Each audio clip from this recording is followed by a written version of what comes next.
Hi Pisces, this is Pisces Hub. Welcome to my channel. So for today's video, gagawa tayo ng pick a card, okay? And alamin natin kung sino yung next person mo, okay? Next relationship yung dalawa, okay? So nakikita niyo meron tayo ditong dalawang deck. Card deck number 1 and card deck number 2, okay? So I'll give you 5 seconds Pisces for you to choose kung ano yung nararamdaman nyo and alamin natin kung ano yung mga information about your next relationship. Okay? So,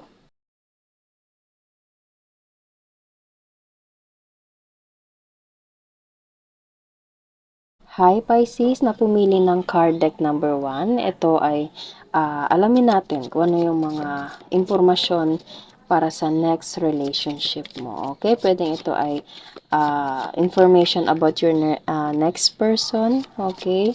Or kung ano yung mga sitwasyon nyo sa susunod mong relationship. Okay? So, this is a general reading Pisces. So, kung ano man yung mag-resonate sa inyo, take nyo lang po. Okay? Pag hindi po mag-resonate, huwag pong ipilit. Okay? So, ano po yung impormasyon ng next relationship ni Pisces and sino ito? Sino ito ang impormasyon na pumili kay Pisces? Seven of Swords. Okay, so pwede you're dealing with a air sign, Pisces, Gemini, Libra, Aquarius. Yes, Queen of Swords, air sign, feminine air sign, or someone na medyo strong personality, okay? Air sign, Gemini, Libra, Aquarius. So, ano pa po? Ano pa po ang Queen of Pentacles, Earth sign, Taurus, Virgo, Capricorn. So, meron tayo ditong dalawang feminine energy Pisces. So, pwedeng ito ay same gender relationship, okay? So, pwedeng pareho kayo ng gender ng taong sa susunod mong makakarelasyon, okay? And Pisces, kung meron po kayo naririnig ng mga background noises, pasensya na po. Okay? So, as I said kanina, meron tayo ditong dalawang Queen of Swords and Queen of Pentacles. Pwedeng you're in a relationship right now na kung saan pareho kayo ng gender. Pwedeng you're a member of LGBT. Okay? Or kung hindi naman, pwedeng kahit puro babae dito. Wala po tayong gender specific. Okay? So, hindi po basehan kung ano yung lumabas na gender dito. As long as mag-resonate po. Okay? So, pwedeng itong taong to is hardworking and at the same time napaka-matured kasi meron ditong Queen of Swords and this person is kumbaga strong personality. Hindi naman siya strong na mataray, masama ugali, hindi ganoon, okay? Etong taong to is merong paninindigan, okay? So, kung ano man yung relationship ng dalawa Pisces, paninindigan ka ng taong to, whatever happens, okay? Kasi meron tayo ditong Seven of Swords and kahit nabibigatan siya, kahit ano man yung mga balakid sa inyong dalawa, tatanggalin niya, okay?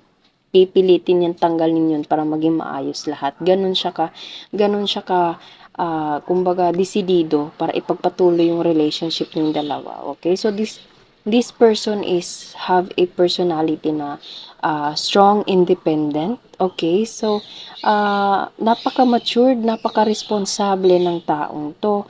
And, hindi ka bibitawan nito. Itong taong to is a problem solver. Okay? Kumbaga, kung ano yung dumadating na problema sa inyong dalawa, kung meron man, okay, siya yung nag-iisip, siya yung naghahanap ng solusyon. Okay, ganun siya ka desidido na ipagpatuloy yung relationship niyo para maging maayos lahat. And this person, pwedeng ito ay financially stable. Okay? Pwedeng maganda yung trabaho nito. Pwedeng maganda yung negosyo. Pwedeng maganda yung katayuan sa buhay. Okay? Kasi meron tayo ditong Queen of Pentacles. And this card represents as Queen of Money. Pasensya na po talaga kung meron pong mga background noises po. Okay? So, this person is financially stable, magaling din sa pera, magaling humawak ng pera, okay? And Sobrang matured ng taong 'to, Pisces. Sobrang matured, napakaayos, magdala ng relationship ng taong 'to. Kumbaga, siya yung, ah, siya yung bahala sa kung ano mang meron sa inyong dalawa. Okay. So, alam mo yun, puwedeng princess yung princess or queen, okay, or king, yung trato ng taong 'to sa'yo. Bigay todo, okay, and hindi ka pababayaan ng taong 'to. Napaka-responsable. Okay, in all aspects ng buhay, Pisces, financial, emotional, love, relationship, ganun siya. Okay, and eight of wands. This person, pwedeng nakakausap mo na to siya, or pwedeng magkikita kayo through message. Pwedeng ito ay galing sa social media, pwedeng ito ay galing sa taong kakilala mo, okay? Pwede magte-text kayo, pwede din. Okay, basta merong involved na message. Okay, so puwedeng yun yung way kung saan magkikita kayo, or puwedeng kilala mo na 'to, Pisces, puwedeng kilala mo na 'to and magme-message siya sa'yo, okay? Puwedeng there's an involved of conversation, involved of message, okay? So, sobrang ganda. Alam mo yun, nakakita ka or makakakita ka ng taong responsable, taong independent, and at the same time, taong alam mo yun, napaka-loyal, hindi, kumbaga princess treatment yung gagawin niya sa'yo, or king, queen treatment. Okay? So, ramdam mo yung pagmamahal ng taong 'to sa'yo, Pisces. Sobrang ganda. Okay, and isa pa po, the hangman. Okay, so puwedeng as I said kanina, puwedeng kakilala mo na 'to, pero hindi naman gano'n kaseryoso, pero parang hindi pa siya stable, okay, hindi pa totally na, officially na kayo, okay, puwedeng nasa talking stage pa lang kayo ngayon, Pisces, okay, or kung hindi naman, this person have something na kailangan pa niyang, unahin, responsibilidad, okay, puwedeng ito ay sa negosyo, sa pamilya, sa bagay-bagay, okay, basta there is something na parang nakakapagpigil. The hangman kasi is something na, hindi muna, wag muna, okay? Or bigla ko na ano na, puwedeng magme-message 'tong taong 'to, pero hindi muna ngayon, okay? Puwedeng bigla ko na ano na parang, there's a conversation involved, and this is not the right time, okay? It's either parang, maging kayo man, or magkikita kayo, or meron kayong planong mag-date, or puwedeng meron kayong planong, i-level up yung relationship nyo, or etong taong 'to is parang gusto niya makipag-communicate sa'yo, pero hindi muna, okay, hindi muna ngayon, this is not the right time. Okay, so take nyo lang po, Pisces, kung saan po mag-resonate, pero this person, as I said kanina, sobrang ganda. Alam mo yun, nakakita ka or makakakita ka ng taong matured, Pisces, okay, sobrang ganda. Congratulations, and at the same time, puwedeng ganito din yung personality mo, Pisces, okay, para mag-swak kayong dalawa. Okay, so kuha tayo ng mga initials, random words, kung ano po yung konektado sa reading natin ngayon. For group number 1. Okay, so there's a letter U.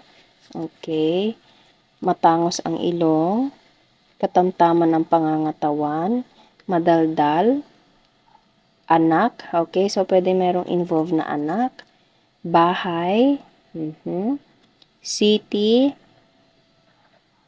Pwede magkakaanak kayo, Pisces, and titira kayo sa syudad. Social media, yes. Yes, as I said kanina, there's a social media involved. Okay, and mapagbigay. Hindi ka pababayaan ng taong to, Pisces. Okay, so congratulations sa next relationship mo na ito, kasi sobrang ganda. Okay, so yun lang po, Pisces, ang reading for group number 1. Okay, naway nagustuhan niyo po. Huwag niyo po sanang kalimutan na mag-like at mag-subscribe po sa ating channel. And click the bell button, Pisces, para ma-notify po kayo sa next videos natin. Okay? Thank you, Pisces, and God bless. Hi, Pisces, na pumili ng card deck number 2. This is your reading for your next relationship, okay? So, alamin natin kung ano yung mga information sa taong makakasama mo for your next relationship, and naway tumagal ito, naway maging forever ito. Okay, i-claim natin yon. Okay, and gayon din po sa group number 1. Okay, so alamin natin kung ano yung information, katangian, sitwasyon yung dalawa for your next relationship. Okay. As long as mag-resonate, Pisces, ha, take nyo lang. Pag hindi po mag-resonate, wag pong ipilit. And wala po tayong gender specific, so babae, lalaki, LGBT man, ay welcome po sa ating channel. Okay. Eight of Cups. Okay, so pwedeng you're dealing with a water sign, Pisces, Cancer, Scorpio. Okay, so pwedeng nasa long distance kayo kasi meron tao ditong naglalakad palayo sa cups na to. Okay, or pwedeng there's a cool off, or pwedeng there's a separation between the both of you. Okay, and Knight of Swords, air sign, Gemini, Libra, Aquarius. There's something, pwedeng itong taong to, as I said kanina, pwedeng ito ay lumayo, long distance, okay, pero as a Knight of Swords, there's something na darating na biglaan, okay, pwedeng itong taong to is makikita mo sa lugar na hindi mo ina-expect. Okay, pwedeng nakita mo na tong taong to, pwedeng kakilala mo na to siya, and bigla siyang darating sa lugar niyo. Okay, pwedeng ganon. O kung hindi mo pa to kilala, pwedeng ito ay magkikita kayo sa lugar na hindi mo ina-expect. Parang usual day lang, pero dun yung time na magkikita kayo. Okay, ng taong to. Queen of Cups, feminine, water sign, Pisces, Cancer, Scorpio, and air sign, Gemini, Libra, Aquarius. Okay. So, there's a feminine right here, pero again, wala po tayong gender specific. So, kuha pa tayo ng isa pa. Isa pa po, ano pa po yung impormasyon or kung sino itong karelasyon sa susunod na relationship ni Pisces. Strength, Leo. Okay, so pwedeng you're dealing with Leo, air sign, Gemini, Libra, Aquarius, and water sign, Pisces, Cancer, Scorpio. So as I said kanina, Pisces, there is something na long distance, pwedeng kakilala mo na to, pwede ding hindi, okay? So, sa nararamdaman ko, as I said kanina, pwede makikita kayo sa lugar, sa oras na hindi mo ine-expect. Darating itong taong to, pwedeng ito ay babalik sa lugar nyo, pwedeng kakilala mo na to, or pwedeng itong taong to is makikita mo sa lugar nyo na parang wala lang, pero yun yung time na kung saan makikita mo siya and makikita ka niya. Unexpected time, unexpected place, okay? And Queen of Cups, sobra ka nitong alam mo yun, yung parang sobra kayong konektado, alam mo yun, emotionally and mentally. Sa nararamdaman ko, merong string attached sa inyong dalawa. Sobrang lakas ng force between the both of you. Okay, so there is something, mararamdaman mo yan, Pisces, mararamdaman mo once na makita mo na tong taong to. Okay, so sobrang strong ng emotions between the both of you once na magkita kayo ulit.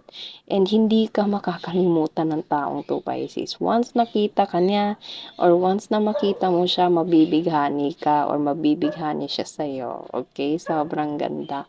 Okay? And to the point na ipapanalangin niya sa Panginoon, sa kay God, sa universe, sa angel, na naway maging maayos, or anything na about sa iyo or about sa inyong dalawa. Okay? Kasi nakikita niya mayroon ditong nagpe-pray habang nakahiga. Okay? Or pwedeng ikaw to, Pisces, na again, pwedeng mabighani ka niya, mabighani mo siya, okay? And yung strong force between the both of you is sobrang lakas na to the point na kailangan mong ipanalangin na naway maging maayos, naway matupad lahat ng mga bagay na gusto niyo para sa isa't isa. Ganun siya ka, alam mo yun, yung pinalangin mo na naway maging maayos, naway maging kayo, naway matuloy itong kung ano man yung merong connection sa inyong dalawa. Okay? And you have to control your emotions, or this person is have a prim and proper. Prim and proper Pisces. Napaka-decente. Okay? Parang hindi makabasag pinggan. Okay? Pero hindi naman, hindi in a bad way ha. Pero makikita mo itong taong to napaka-professional, napaka-decente. Alam mo yun, yung parang, para siyang, perfect. Ganun mo siya ah, ma-identify Pisces. Ganun siya kaayos. Okay? Pwedeng physically or emotionally or mentally. Okay? Pero kahit ano man yun, there is something na darating na pwedeng galing sa malayo, pwedeng there's a separation the both of you. Okay? And biglaan darating in unexpected time, in unexpected place, and sobrang lakas ng connection yung dalawa. Sobrang lakas. Mararamdaman mo yun na there's a special string na konektado sa inyong dalawa once na magkita kayo, okay?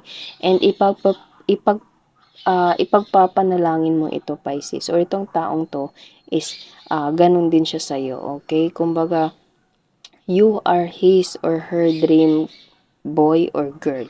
Para siyang love at first sight, Pisces. Okay, sobrang ganda. Napaka-sweet, alam mo yun, nakakakilig. Okay, andun yung sobrang lakas ng emotions niyo sa inyong dalawa. Okay, so kuha tayo ng mga initials, random words na konektado sa reading for card deck number 2.